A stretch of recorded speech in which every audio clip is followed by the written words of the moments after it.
Hai, welcome back to my channel again. Sudah lama sekali nggak upload video. Nah, kali ini aku mau sekedar ngobrol-ngobrol aja tentang sunscreen. Jadi, kan kemarin udah bahas tentang skincare yang lain dan aku belum pernah membahas sunscreen.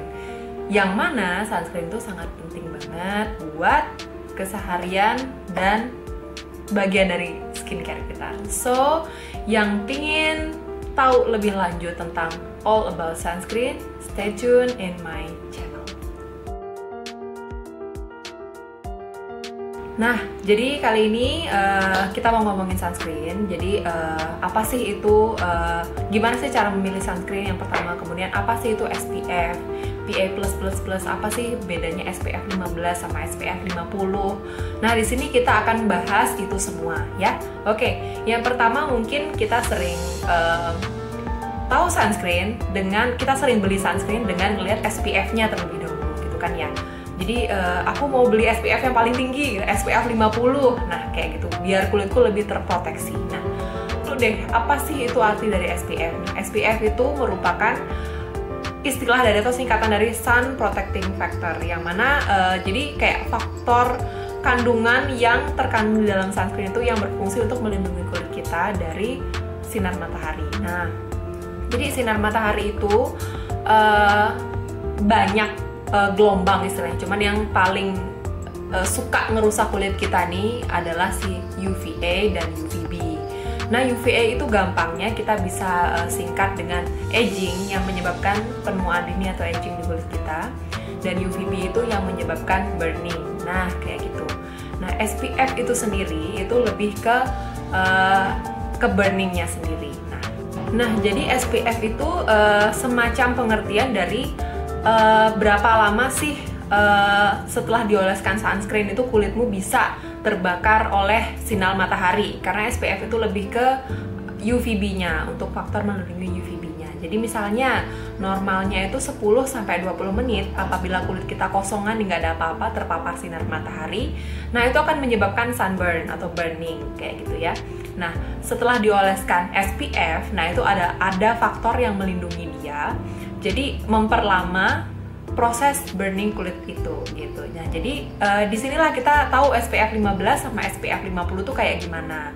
Nah, jadi kalau SPF 15, jadi 15 kali 10-20 menit gitu. Jadi antara 150 sampai 300 menit baru kulit kita bisa terbakar lagi oleh sinar matahari kayak gitu. Nah, kalau misalnya kayak gitu muncul dong pertanyaan, semakin tinggi SPF semakin bagus dong, semakin besar dong perlindungan sunscreen tersebut terhadap kulit kita?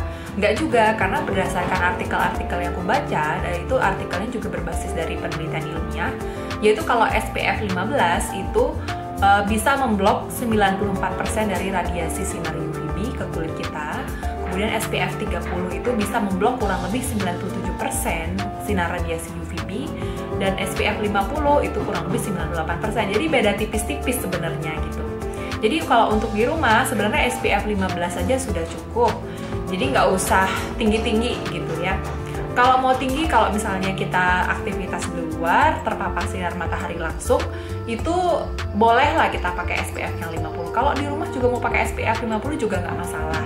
Cuman kadang kan banyak produk yang membandrol harganya jadi lebih tinggi karena SPF-nya lebih tinggi. Jadi kalau mau simpel-simpel aja di rumah, SPF 15 saja cukup gitu. Nah, oke, sekarang SPF mungkin udah lebih ada cerah lah, lebih sedikit, lebih ada clear sedikit. Nah, sekarang kita bahas PA. Nah, untuk berikutnya kita mau membahas tentang PA. Nah, PA itu apa sih? Kadang kan kalau kita melihat sunscreen itu ada tulisannya PA++++ kayak gitu, atau PA yang plusnya cuma 1.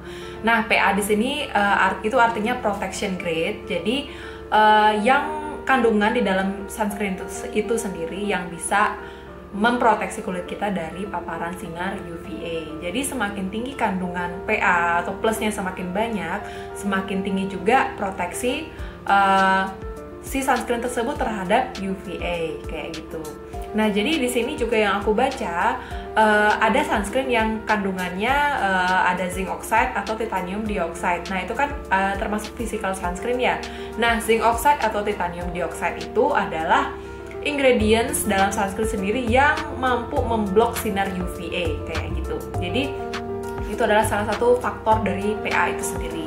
Nah, jadi di sini juga balik lagi ke jenis sunscreen, ada chemical sunscreen, ada physical sunscreen. Kalau physical murni itu yang dia kandungannya cuman zinc oxide dan titanium dioxide. Cuman kekurangannya biasanya sunscreennya itu ada wine cast. Jadi kalau diaplikasikan ke kulit kita kayak abu-abu gitu karena dia putih gitu. Dan dia berat atau berminyak dan juga bisa menyebabkan clogged pores kayak gitu. Nah, kalau misalnya yang chemical sunscreen itu ada bahan kimianya, kandungannya kimia, yaitu ada oxybenzone, avobenzone, dan lain-lain. Nah, kebanyakan sunscreen yang diproduksi sekarang di pasaran itu adalah mix. Jadi ada zinc oxide, ada titanium dioxide, ada si oxybenzone, avobenzone, dan lain-lain. Jadi mix antara physical sunscreen dan chemical sunscreen, sehingga teksturnya pun juga lebih enak, lebih melted ke kulit, nggak terlalu white cast, nggak terlalu terkesan berminyak greasy, nggak terlalu menyebabkan clogged pores seperti itu ya.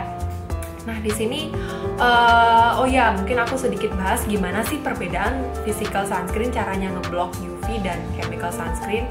Nah, kalau si physical sunscreen itu sendiri mungkin sering disebut dengan sunblock. Jadi karena dia benar-benar memblok sinar matahari ke kulit kita. Jadi kayak ini kulit, ini sinar matahari benar-benar mantul kayak gitu. Kalau si chemical sunscreen itu dia sinar matahari masuk, dibaurkan, diubah menjadi senyawa-senyawa kimia seperti itu. Jadi tidak memblok, jadi dibaurkan. Kebanyakan sekarang adalah gabungannya. Karena si bagaimanapun juga kandungan si physical sunscreen yang zinc oxide dan titanium dioxide itu benar-benar penting sekali di dalam suatu sunscreen. Nah, kayak gitu ya. Oke, sekarang rekomendasi sunscreen. Rekomendasi sunscreen, semua sunscreen di pasaran itu bagus-bagus aja sih, tergantung jenis kulit kalian sekarang atau tekstur sunscreen yang kalian ingin dapatkan.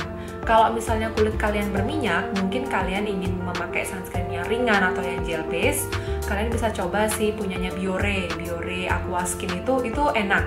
Itu dia melted banget ke kulit, ringan, nggak berasa pakai sunscreen juga. Nah, kalau misalnya aku yang punya kulit kering, aku di sini sudah 2 kali purchase, 3 kali bahkan ya sih, punyanya COSRX yang Aloe Soothing Sunscreen. Ini dia SPF-nya 50, PA+++ 3 kali. Nah, kalau ini udah habis ya yang aku contohin. Dia ini teksturnya lebih ke creamy.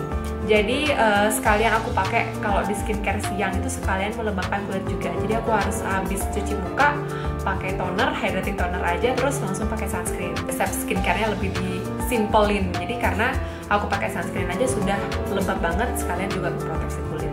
Kayak gitu sih ya.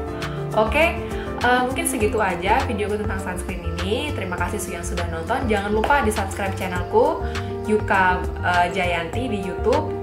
Follow juga Instagram aku Yuka Jayanti dan Yuka Makeup Artist, itu akun IG makeupku. Sekali lagi terima kasih sudah nonton. Ingat di like juga video ini dan sampai jumpa di video berikutnya. Bye bye.